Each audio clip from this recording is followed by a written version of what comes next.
Good morning, good morning, good morning, good morning, good people. Yeah, you know what it is. Hard worker, scrappy, unfiltered, and sometimes unhinged football content. Hard to explain, but you know it when you see it. Doing it daily our way. I don't know what you're talking about right now. Redraft and Dynasty Fantasy Football, we got you covered. You know their defense is ranked like 31st in the NFL. NFL draft prospects and rookies. Now you know you in the right place for that. Absolutely. All right, then stop saying it. Then we're done. And prop bets with my man Jay Rich. Count that money, man. Now wipe the crust out of your eyes. Get you a cup of coffee. It's time to wake your ass up with Ray G. You honestly are making absolutely no sense and you sound silly as hell. Yes. Good morning, good morning, good morning, good morning, good people. It is Wednesday, March 2nd, 2022. Wake up with Ray G. We in the building, baby. Jay, how you doing this morning, my friend? I'm good, man. I'm good. You know, we had to get the graphics situated. We had to make sure we had the headphones on. I had to actually produce this morning. You did. I don't know if you guys out there have Apple Watches and have iPhones, but the most triggering sound for me is the sound when someone on their Apple Watch hits the button to find their phone. I hear that about 3 to 4 times a day because my mom is constantly losing her phone. So it made me laugh this morning. Ray goes out of the room to go get his coffee, and I hear his phone ringing because I knew he hit the button on his watch. Made me laugh this morning, but we're here. Bro. Wake Up is here. I hear people in the comments asking about weigh-ins. Weigh-ins start on Thursday. Yeah, Thursday. I got that completely wrong, so it'll be Thursday morning, Thursday afternoon. But man, I'm just excited for the combine. This is like the worst drawn-out wait all week. Not fun, but I'm excited. So first of all, let's say good morning to the people. Damn, the comments, Shane, David in the building, Sam, Terrence, Rico, Matt, Adrian, David G, Chris. I haven't seen my son wake up yet. Lindsey Mack in the building, Roro, Mike, Dylan, George, Carlo. Appreciate y'all being here. Dude, so not only can I never find my damn phone, I can never find my keys, and I always have a bad habit of putting my wallet somewhere and I can't find it. So I went and bought the Apple Tag things. Oh yeah, AirTag. And AirTag, and I drilled it into my wallet. Just because I can never find my wallet. So I got AirTag on this, AirTag on my damn keys, AirTag on my iPad case. Bro, I need to put one on my AirPods. I can't find shit, man. So I need to I gotta find my stuff, man. But glad you're here today, Jay. Do we got any news? Yes, we got sir. a lot of stuff to talk about, man. The combine is in full effect, man. We're seeing people start to get interviews with players. I saw Jordan Reed talk to Chris Olave the other day. Shout out Jay Reed, ESPN. And he said, are you going to run 4.3? And he was like, we'll see. So it's an exciting time, man. It's an exciting time.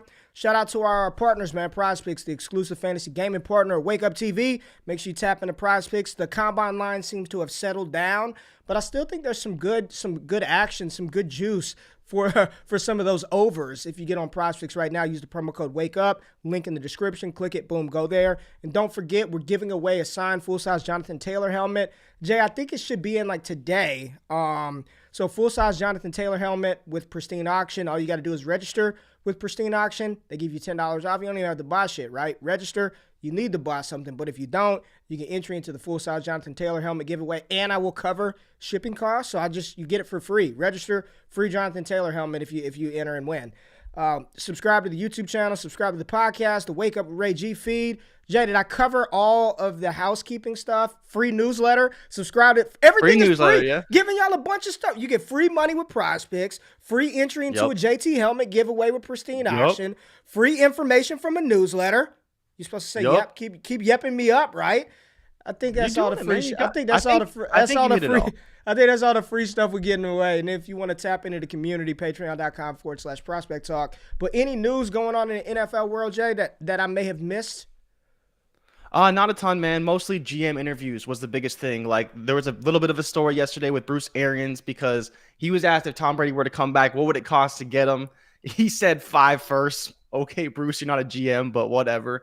But the more interesting topic was, he said if you wanted to go play for another team, would you be okay with that? Would you support that? He's like, nah, man, that's bad business. So that made its little rounds yesterday. Frank Wright was asked about Carson Wentz, and he's kind of like, we're going to see. We're not quite there yet. Basically saying that he's not committed to Carson Wentz as his quarterback. Other than that, those are kind of the two big stories that I saw. Like you said, Chris Olave thing from Jordan Reed was really cool. Hoping he runs 4.3, but maybe not, for some of my bets, but that would be kind of cool to see him run 4.3. Outside of that, man, I didn't see a whole lot, right? Players were just arriving yesterday. So it was wide receivers, quarterbacks, tight ends arrived yesterday, checked in, all that stuff. But it was mostly GM interviews, head coaches, things like that. So that's why there was some access from the wide receivers. But for the most part, just like stupid talk, like who's the GM for the Jaguars saying Laviska Shenault ain't dead yet? Oh, like, yeah. PFF has a nice little headline. It's nothing that really is consequential. Once the players actually start doing drills or we start getting some measurements on these guys, that's when we'll have some actual information to not quite act upon, but complete a larger picture as far as these prospect profiles go. All right, appreciate you, man. Well, let's talk about it. Let's talk about the combine and what that means for us in fantasy football. So, Jay and I have been going back and forth as to what we wanted to do this week for content, right? And unfortunately, we don't do, well, fortunately, but unfortunately for everybody out there, because we do love talking about this, we don't do a show on Friday. So Thursday is when, the real action happens for the positions that matter most to us for fantasy football, the wide receivers, the running backs, and I believe the QBs. I think I sent you that list. But Thursday is when we get a lot of the on-field testing. So the 40-yard dash times, vertical jump, broad jump, 3-cone, short shuttle, all the on-field drills. So we won't be able to discuss the outcome of those on Friday, but the combine and all the on-field stuff is going to run all the way through Sunday, right? So bright and early Monday morning, we'll recap everything we saw, takeaways. But it's a part of the season for me where I've learned in my process that I'm not going to overreact too much to what happens at the combine, right? For me, the big thing, Jay, is I'm very interested in height and weight, right? I learned last year, I touted Rondale Moore all draft season. Literally the day of the draft, we put out a Rondale Moore hype video that was my guy for 2021. If there was going to be a mold breaker, it was going to be Rondale Moore. And I learned through that process that as good as 5'7", 5'8" wide receivers are in college, and as athletic and as crazy, just talented as they are, the chance of success for fantasy purposes, hell, even the regular NFL, is probably slim to none when you're that size and you're being asked to out-yak everybody else on the field, right? So I want to make sure a Wan'Dale Robinson isn't 5'7", 5'8".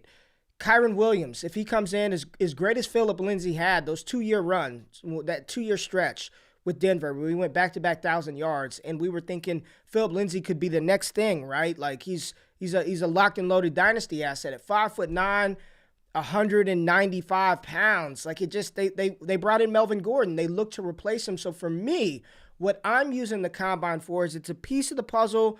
I'm not going to overreact to anything that I see, right? Treylon Burks goes out there and runs fast, Jay. I'm not about to fly him up the boards because, damn it, we know he's fast. I know Treylon Burks is fast. Isaiah Spiller goes out there and runs a 4.61.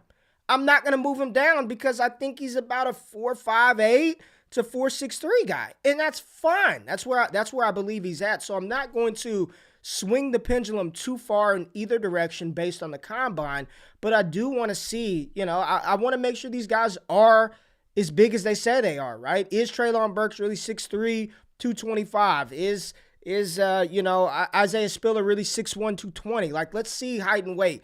Kyren, please, fingers crossed, you're coming in at 200 pounds, right? I don't even need you to be just come in at 200 pounds. 5'8", 5'9", 200 pounds, I'm good with you, right?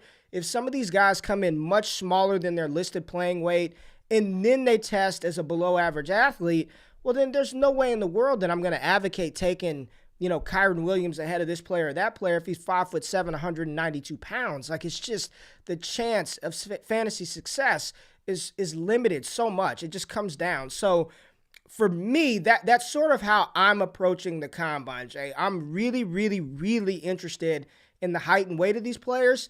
Not so much of the on-field testing. Certain positions it matters, right? When I'm looking, and we're just going to stay on the Isaiah Spiller thing now because we'll talk about him in a second, and we'll look at the mock that we just did. But, Spiller does run a 4.63. Say he runs 4.63. What does that mean? Oh, that means he was still top 20 in college football in 15-plus yard runs.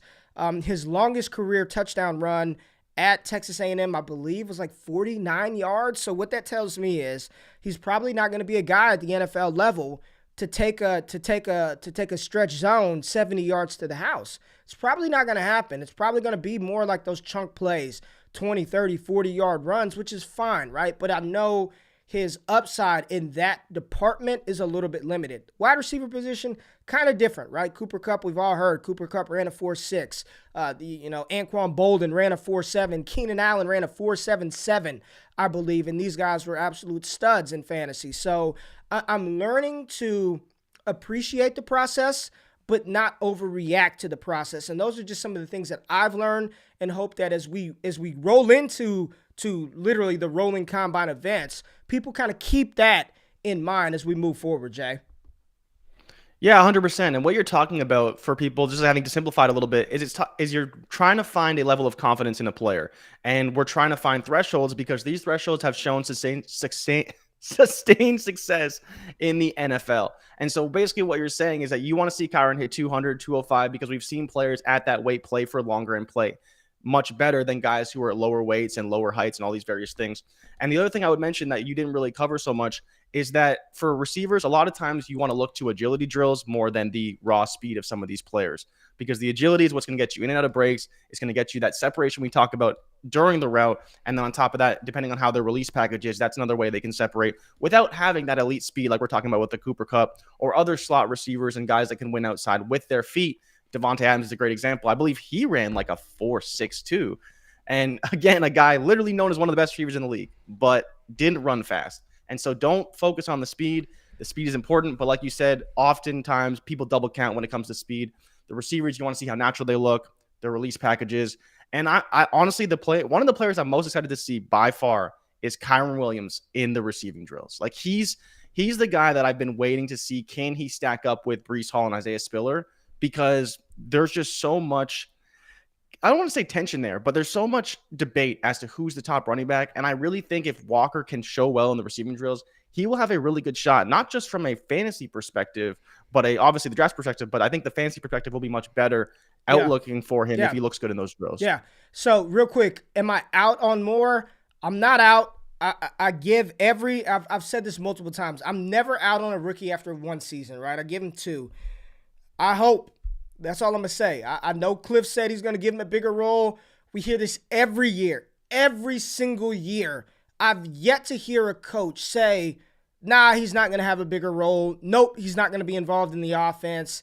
The only coach that I've remotely heard say something like that was Mike Zimmer when he said, when they asked him, are we going to see some Kellen Mond? And he was like, no. And they were like, why? He's like, I've seen enough in practice. He's not going to play. So at this stage, this is what everybody says, right? It's that stage of the process where you look at your dynasty team and you think, oh, I'm a piece away from being a contender next year. So I'm not out on Rondale. I just got to see it. The likelihood of him firing and being a top 15, top 20 wide receiver in fantasy, I don't know. Probably slim. But let's get into the mock and talk about some players that we think are going to rise and fall come tomorrow, Friday, Saturday, throughout the combine process. This was a Superflex mock draft that we did with the Destination Devy patrons, patreon.com/prospect talk. Support the dope content creators over there. Superflex, we went 4 rounds. Normally we've been 2 and 2 or 3 rounds on here, so we're just going to show the board and we're going to go through the, Jay, I didn't mean to take you off the screen. My bad, bro. We're going to go through, just like talk through this and some players, talk about the board, talk about some of the picks. I did not like my mock draft at all, Jay. I didn't like it. Where's it at? Google Chrome. All right, there we go. There's the board. Let's get this zoomed in a little bit so we can see. Can we see? Can Ray move that up? Can you see? Are you good? I'm good. I can see it. I got it up on my computer too. I think the people can see. Yeah, the people can see. We'll talk through it. All right. So we got all this shit on the screen. JB was at 101. You had the 102. I was sitting at 106. And this thing started off Matt Corral, Malik Willis, Breece Hall, Isaiah Spiller, and Treylon Burks down at the 105. I know a lot of people are seeing this and saying, what? How the hell does Treylon fall to 105? Here's the thought process, right? In Dynasty, let's go worst case scenario. Wide receivers, rookie wide receivers, if they fail year one, if they flop, the likelihood of them retaining the same value that they had coming into their rookie season going into year 2 is a lot less than the likelihood of a quarterback who either doesn't play or doesn't play well as a rookie. They're going to retain their value 9 out of 10 times at a higher clip than wide receivers. Case in point, evidence that we saw this happen this past season. Sam Darnold, Jay, Daniel Jones, Taylor Heineke. We knew these guys were wet butt cheeks, wet, sweaty butt cheeks. We knew these guys stunk, right? And when Sam Darnold goes to the Panthers, there are trades out there. Go to Player Profiler, go to DLF, go to Trade Calculator. Trades where people were trading first-round picks to acquire Sam Darnold after 3-4 years of evidence that he was god-awful. Daniel Jones, we knew he sucked, and people were still giving up first-round picks for Daniel Jones. Receiver fails in year 1, Rager, Henry Ruggs. I don't want to say they failed, but didn't produce at a super high clip. Jerry Jeudy, maybe you had some Jeudy truthers out there that would still give you a first-round pick, but the likelihood of a wide receiver retaining their value that they had during their rookie season going into year 2, if things don't break out, Jamar Chase level, is significantly lower. So you may not like the quarterbacks in this class. You may not like them, but the likelihood of Malik Willis in year 2, after whatever happens in year 1, if he's a starting quarterback, he's going to have more value, worst case scenario, than any of the other wide receivers in this draft class. So for me, I think that's why, in my opinion, Matt Corral and Malik Willis are the 2 quarterbacks that I would feel comfortable taking early in Superflex drafts because they have the dual threat capability. I do believe they're going to go off of the draft board very early in the NFL draft, and they're going to have some insulation as starting quarterbacks for at least 2, 3, 4 years. So that's why I think those were the 2 correct picks off of the board, followed by the running backs. Again, if you want to argue Burks over the running backs, I'm not gonna battle you on that one. But I do think the running back position, that's where the value is. And I'd much rather Breece Hall, Isaiah Spiller, Kenneth Walker, opposed to what you see in the 2nd, 3rd round. Brian Robinson, Damian Pierce. I love me some Bam Knight, but I'd prefer those 2 running backs and then be able to double back with the Justin Ross, a Sky Moore, a Christian Watson. I just think there's more room for variance with the wide receivers than there is with the running back position. But 1 through 5, what did you think about that? I loved it. Obviously, for people who can't see and they're listening on the podcast, I was at the 102 spot. I loved the choice between Corral and Willis. This is where I would have went anyways. So I think if you're in the 102 spot, you're in a great spot because you're going to go with Corral, who's probably going to be the first, second quarterback off the board, and Willis, right, who also could be one of the first or second quarterbacks off the board. To your point about the running backs, I think it's fine, whether you want to choose Breece Hall, Isaiah Spiller, I like it there, and then Treylon Burks. And I know that you took, for kind of spoilers for the next pick, you took Drake London over Kenneth Walker. I did. Even though we've been talking about having these running backs kind of in a tier ahead of the wide receivers, right? These are our tier 1 players. It's Isaiah Spiller, Breece Hall in the tier 1, Malik Willis, Matt Corral in tier 1. Pickett's kind of fallen out for us. He's kind of fallen towards tier 2. And then we have Treylon Burks and Drake London definitely in tier 1 at the wide receiver position. But Kenneth Walker, I think, is a guy that's kind of on the fringe right now. We haven't decided whether we're going to keep him in tier 1 or we're going to put him in tier 2. And so I think it's a fine spot, but we have still talked about taking these running backs over receivers, but you chose to go Drake London anyways. Yeah, I know, man. So check it out. What we're going to do tomorrow, and this is new to my process, but I do prospect film grades where I just grade the film. I don't worry about the combine. I'm not looking at analytics. I'm not doing any of that. Just how are these dudes on the field? And I've got this whole model, this weighted system that spits out a number and it tells you, based on what I believe to be valuable at the wide receiver and running back position, here's where they grade it out as. So for me, Drake London on my prospect film grades graded out as my wide receiver 1 in the 2022 class, right? I do believe he's going to get the draft capital. I don't know if he's testing at the combine or not. If I'm Drake London, I'm not doing anything at the combine. But he graded out as my top wide receiver by a nice margin over everybody else. So for me, after Treylon Burks is off the board, it was between my wide receiver 1 or my RB4 based on the film grades. And what I'm doing with those, and we're going to talk about this tomorrow, I'm going to give everybody on here my top 5 running backs and my top 5 wide receivers just based off the film grade. Those scores will not change. There's nothing that will happen from now throughout the rest of this process that are going to change the film grades. Those are locked in, and we're going to take a look at them at the end of the fantasy season to see how well I did grading these guys just based off the film. The only thing that will change my rankings between now and, the start of the NFL season for the rookies is the NFL draft, and more in particular, draft capital. That will move the rankings around, right? So I've got Kyren Williams off of my film grade, or Bam Knight. Let's take Bam Knight. Bam Knight is my RB6 based off of the film grades. If Bam Knight goes round 7 and Rachaad White's a round 2 pick, then I'm moving Rachaad White up. I'm moving Bam Knight down. But I just solely wanted to eliminate all the noise, focus on what I do, which is grade players based on how they play on the fucking field, and put out a grade for that, and then be able to track that year to year. So for me, Drake London is my wide receiver 1 based off the film grade. He's going to get the draft capital, so I don't see him moving. And I love Treylon, but to get my top guy at 106, I was happy with it. Still love Kenneth Walker. Kenny Pickett off of the board at 108. Garrett Wilson dropped to 109. Sam Howell at 10. J-Mo, who very well could have been the first wide receiver off of the board, if not for the ACL tear, at 111. And then Kyren Williams at 112.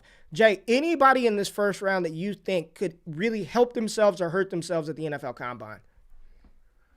I think probably, for me, it's probably Isaiah Spiller. I think he has very little to lose at the Combine. The other guy that I thought about a little bit is Kyren Williams, like you talked about. If he comes in with a nice weight, he runs a fast time, his agility scores are going to be very fast. And so I think from those two standpoints, those are the two guys that I'm looking at right now in this first round. And so I'm curious your thoughts on Spiller, because I know you've obviously dove into the tape a lot on Spiller and kind of where you see him at. And for me, man, I follow the footwork king. I see the drills. I love all the work he does with Spiller. Been working with him for 2 years. So you see it on tape like crazy. But where are you at with Spiller heading into the Combine? Because I think he's one of the most interesting guys as far as the drills go and how he may perform.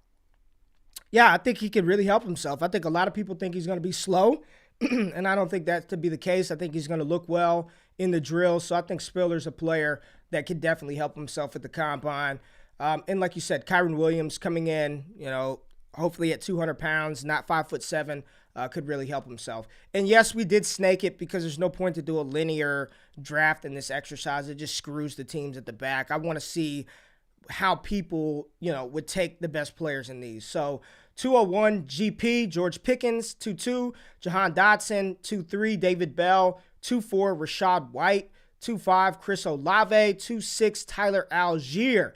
And I think we both have Chris Olave. You really pointed this out, Jay. Chris Olave is somebody that can really rise up. And let's be fair. I've been sort of a Chris Olave hater, man. I don't like to consider myself a hater, but I haven't been as high on Chris Olave as others. He's going to look so smooth.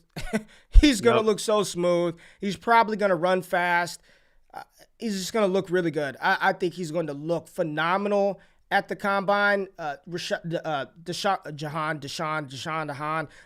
Dotson, I think he's another player who's going to look really well. And Tyler Algier. So there's reports that Tyler Algier could run a 4.39, but then his high school 100-meter dash time, I think it was like 11-something. Doesn't really scream 4.3. That's bad. Yeah, it's not bad, but it's not good either. It doesn't really scream 4.3 to me. I think he could really help himself with the strong 40. If he comes in and he runs 4.5, which I think that's fine, I think he remains unchanged. I think he's mid to late second round pick if he's a 4.5 really, kind of guy.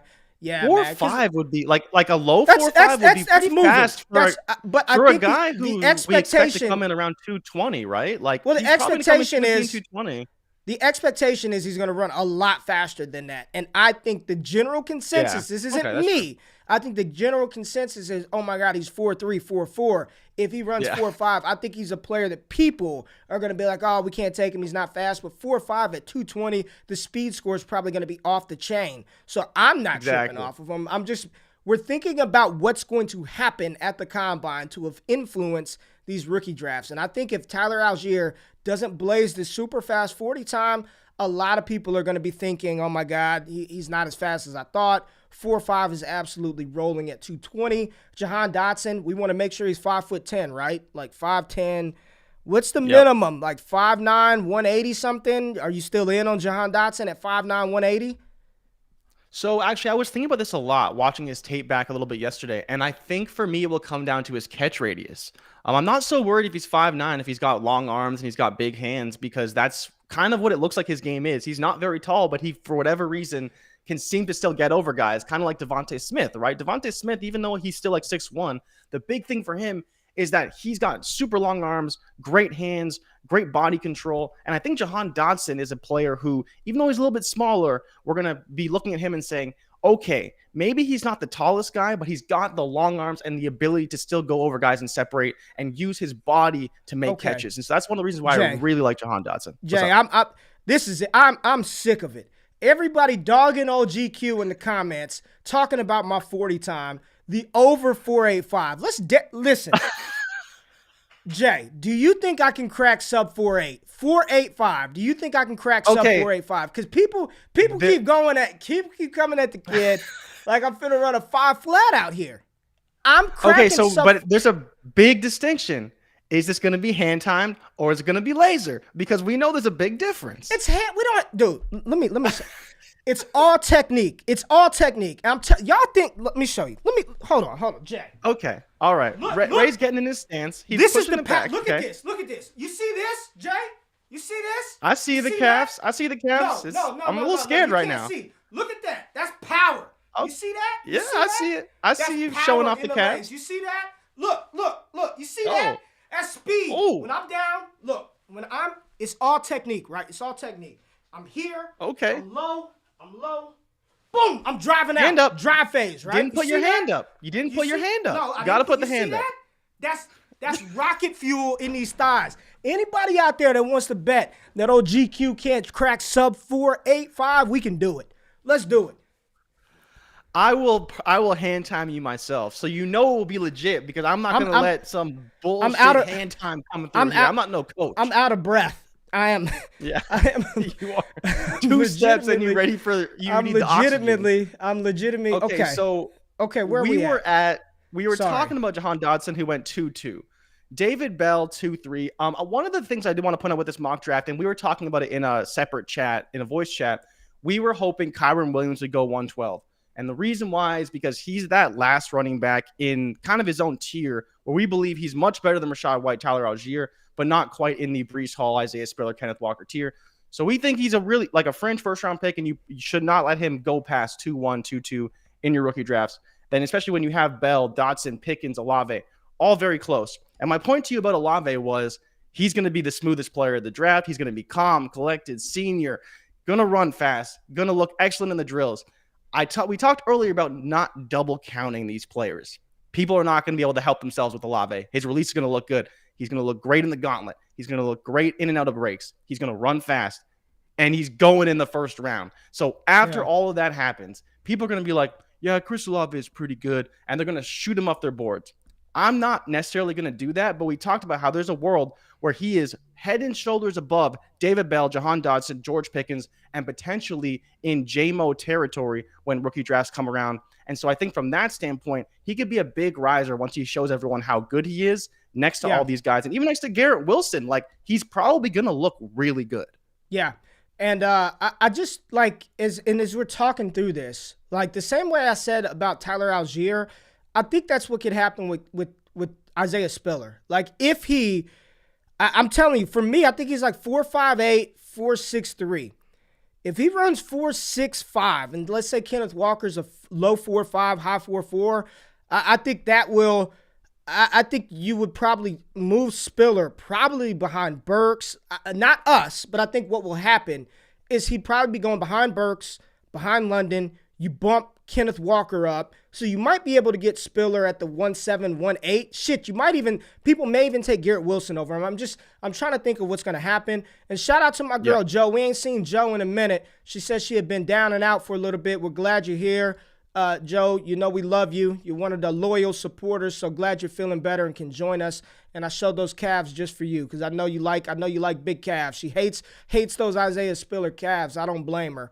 But let's finish up. So second round, we got Carson Strong, Wan'Dale Robinson, B-Rob, Justin Ross, man, starting to fly up a lot of people's boards. I know you and my man Fusu Vu have been talking about Justin Ross a ton. Sky Moore and Christian Watson.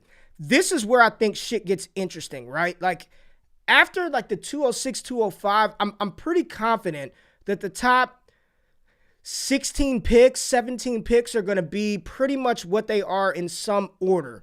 When you're talking about the back half of the second for players that can move up based on the combine, I'm looking at Christian Watson. He already weighed in and measured in at the Senior Bowl at 6'4", 211. If he goes sub 4'4", Jay, we already locked in a $100 bet on this show that he's going to be a top 64 pick. He's going to be a top $100 bet though? It was $100. I got it written down. It was $100 because you just throw money out there, big bank Canadian. So it's 100 U.S. currency dollars, not Canadian shit, U.S. dollars. All right. Christian Watson's going to fly up. Justin Ross, I don't know, but I'm starting to get more on board with him being a value. If Wan'Dale Robinson's 5'8", he's dropping. If Wan'Dale's 5'8", there's no way I'm taking, and I love Wan'Dale, man. I don't think he's as fast. The Prospects has him at a 4.45. Rondale ran 4.33 handheld, so you bump that up for the combine. He's 4.39, 4.4 flat. I do not believe Wan'Dale's that level of speed. B-Rob, more and more talk about B-Rob being a second-round pick. Yikes! Oh, man.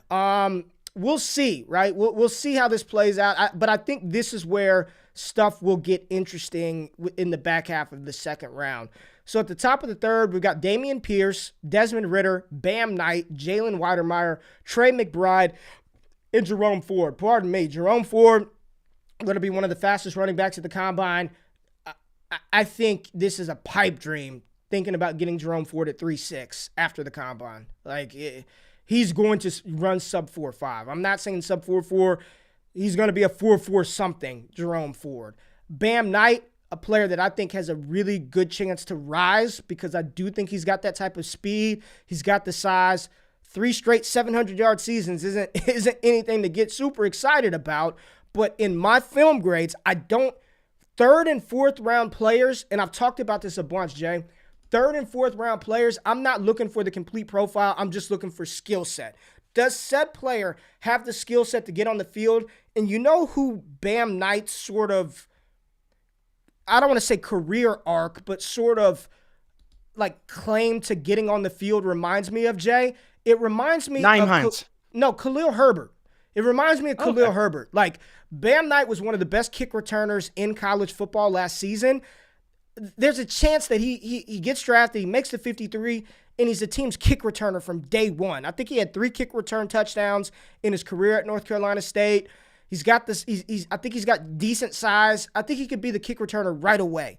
And that yields for opportunity, right? We talk about we're looking for players who have an opportunity to get on the field and produce. So I think Bam Knight, I don't think he could be a faller because he's already kind of viewed probably as a day 3 pick. But with a strong combine, we could see him get like Ramondre Stevenson type draft capital, 4th round, which would be great for Bam Knight. And if you get a 4th round running back, a running back draft in the 4th round of the NFL draft here at the 3-3, that could be the team's kick returner from day one. Love it for him. Dameon Pierce, somebody that we talked about being a riser. Where are you at with, I didn't even ask you, the back half of that second, the top of the third. What are you thinking, Jay? The biggest guy for me that I took was Sky Moore, right? I took him at 211. There's a lot of hype of him and Elijah Moore, and I need the people to understand. Sky Moore is not Elijah Moore. He will never be Elijah Moore. Elijah Moore did what he did in the SEC against some of the top players in the country week after week after week. Sky Moore did it at Western Michigan. Now, to be fair, he had 51 receptions, 800 yards, and 3 touchdowns as a freshman. That was playing, I believe, next to Dwayne Eskridge at Western Michigan. In his final season, he had 95 yards, 1,300 yards, 10 touchdowns. He was PFF's 4th highest graded wide receiver. He played wide out 65% of the time, 35% in the slot, top 10 in yards per route run, and T1 in missed tackles forced in the country with 26.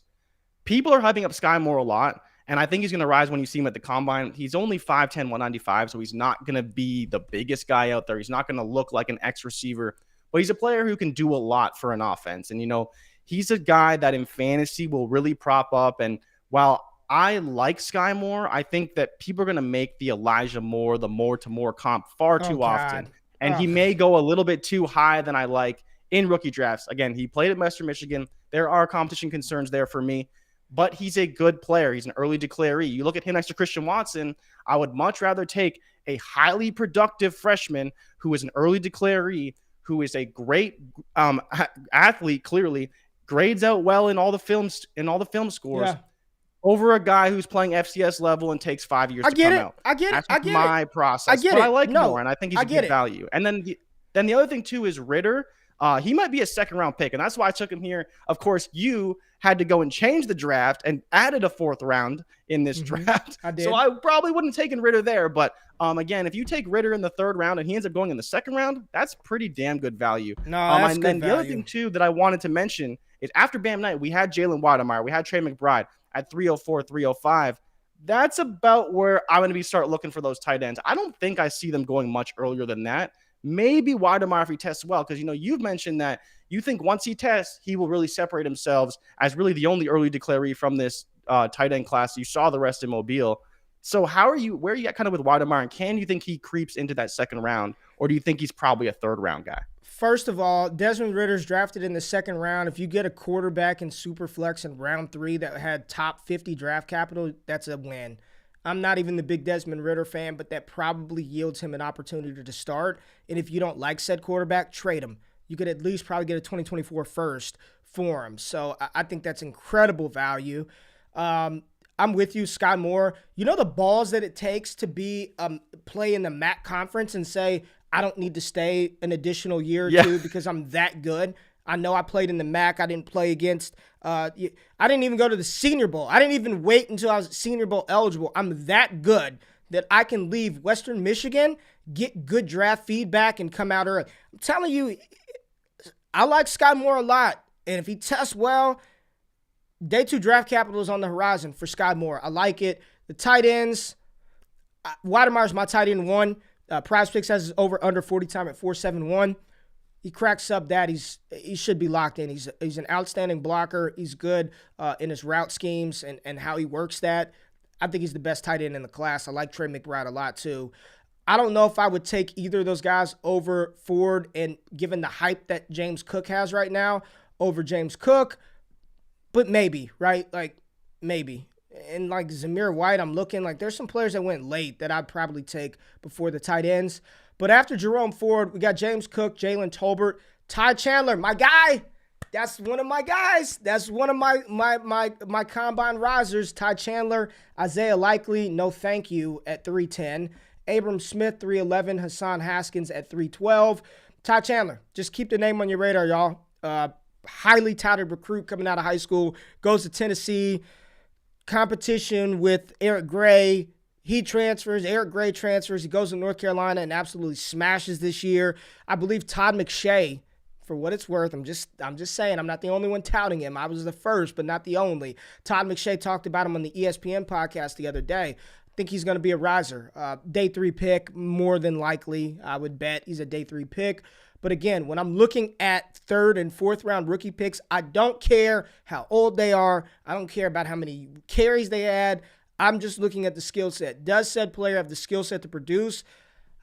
If y'all don't take anything away from this episode, 1, go back, look at the Cavs, and make a determination on if I can run sub 4.85. And 2, go look up, just YouTube scout Ty Chandler. Just look at the highlights. Just look at him and say, if this guy gets a shot, can he be productive? There's some things on there that will excite you and arouse you with Ty Chandler. Abram Smith, we'll see how that plays out. Hassan Haskins, we shall see. I think the 4th round is where there was a ton of good value, in my opinion. John Mechie at 4.1, Zamir White at 4.2, Kevin Harris at 4.3. Give me all the Kevin Harris in the 4th round as I can take. Tyler Beatty. If you want to give me Tyler Beatty in the 4th round, I'll take it. Like those first 4 picks in the 4th round might be better than the first 4 picks in the 3rd round. Give me Mechie, give me White, give me Kevin Harris, give me Tyler B, Jashawn Corbin, another player was at Texas A&M, transfers to Florida State, skill set. Khalil Shakir here at 4'6", Jerrion Eagley at 4'7". Like when you're talking about dart throws in the 4th round, they did it right. Give me the dart throws on the running backs, yo. Give me Eagley, give me Corbin, give me Tyler, give me Kevin Harris, give me Zamir White, Keontae Ingram at the 4'10". I don't know about CJ Verdell. I used to be on Verdell. I don't know about Verdell anymore. But give me all of these 4th-round running backs over Romeo Doubs, over Greg Dolce, even though I think Dolce is a nice tight end. Give me all of these 4th-round running backs, yo. There's going to be somebody of Harris, White, Tyler B, Corbin, Ely, Pierre Strong, Keontae. One of those guys is going to get an opportunity, or a couple of them are going to get an opportunity at the most fragile position in the NFL. 4th round, I'm taking nothing but dart throws on freaking running backs, man. Yeah, you're right. It's crazy to me because while I'm not necessarily taking Mechie at the top of this 3rd, and I wouldn't hesitate, I've done it before, it's crazy to me that nobody wants him because even in mocks, I'm seeing him mocked in the top 64, definitely in the top 3 rounds. The Ely pick, yeah, people are all on that one. I like that pick a lot. He's a very versatile back, obviously. Zamir White, big back. We'll see what he does at the combine. But again, 1-2 bruiser. We've shown that he has an elite skill set at doing that in the 4th round. That's great. Kevin Harris, we talked about how he's a multifaceted back who can do a lot. But we'll see, right? I think that for me, Mechie's still the best pick. Like, just players that I think have supremely talented upside. Like, I just think that Mechie can really do it in the NFL. And for whatever reason, people are just off him entirely. And so if you see Mechie in the back of the 3rd, 4th round, I would be smashing that all day. But I want to take the shot on the running backs because the value goes up exponentially once they become the starter, even if it's just for 1 week or just for, half a week, because someone gets hurt. There is tons of value to be had in these running backs.